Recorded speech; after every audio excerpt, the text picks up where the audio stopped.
Okay, so this video is going to be quick. It's just something that I kind of thought about, and it's probably something that most people know.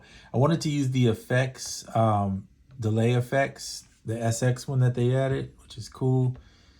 But I wanted to use it on just one effect. And this is one of my complaints, I think, to Roland, was just that it'd be nice to be able to just use one pad on. In order to be able to kind of do it and make it work, unless you're going to resample the item with that effect on there, pretty much you're going to have to put everything, you're going to have to set it up. Let me show you how to set the effects portion up. You're going to have it with 1 and 2 like this, right? I always get that mixed up, so I don't want to tell you parallel. But bus 1's running separate with bus 2, right? That's basically what it is. Into bus 3 and 4. Put this one, hit the remain, and put it like this little pad. I wanted this perk to use that delay, which is cool. So I set the delay on bus 2, put that on there, and now the drums, you'll see they're going through bus 1 directly into it. The samples have no bus on them that I'm using. And so here's the pattern. So I can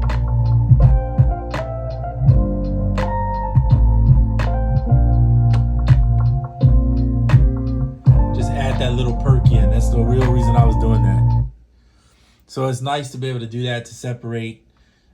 And again, this is what I was saying earlier, is I would love to have at least 16 bus effects that could be assigned to each pad, right? So if I want one pad to be something while the other ones aren't, just more options available to use the bus effects. I guess that would be kind of challenging though, to some degree, because when you go into the bus effects, you can see how big these are set up to 1 and 2. You would have them, they'd have to be really small, I guess, on this little bitty screen to be able to put each effect individually on it. Maybe like more like a list, kind of the way it is here. But how would you know which one is on what? I don't know. That's something Roland would have to figure out. But to be able to do that would be cool.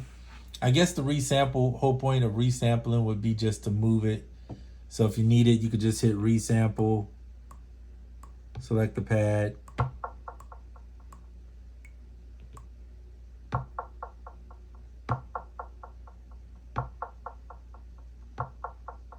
turn off the bus effects now so you wouldn't need it. But you're kind of stuck with that. So I guess that's what you want anyway, because in reality, the actual effect is only going to be on that. If you're going to do it live, that's a whole different beast. It'd still be nice to have at least 6, maybe bus effects, or at least 4, minimum 4. So that way you could have maybe the drums on one bus effect, maybe your bass or something on one bus effect, your keys, your lead, right? Keys, lead, I'm gonna say chords, lead, bass, drums, right? So that would be 4, and then keep the 2 that are for the master channel, so to speak, for lack of better words right now. And that might be good enough to make it through it, because you could always just do like I just did and resample.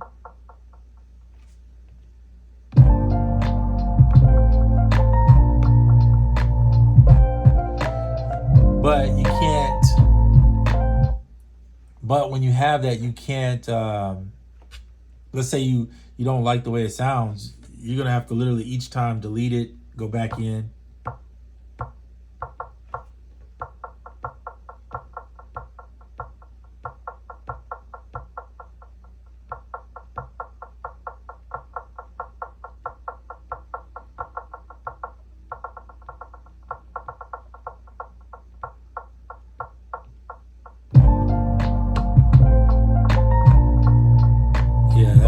That would be messed up.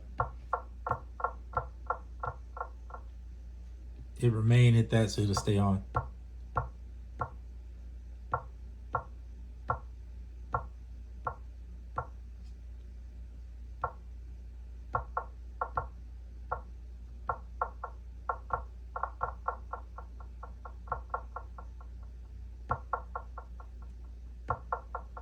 kind of like that with the triplets. The other option, I guess, would be turn it off and... No, that's too hard to do. To get the accuracy there will be kind of challenging.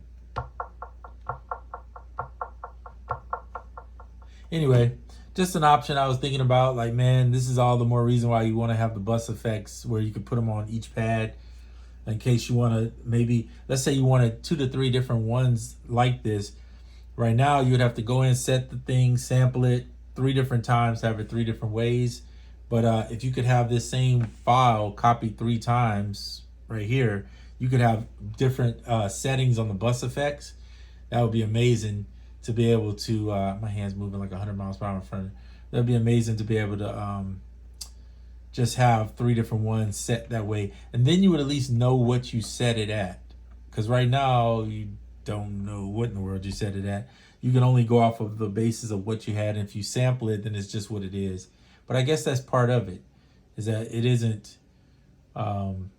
typical like a DAW where you can save the settings so much.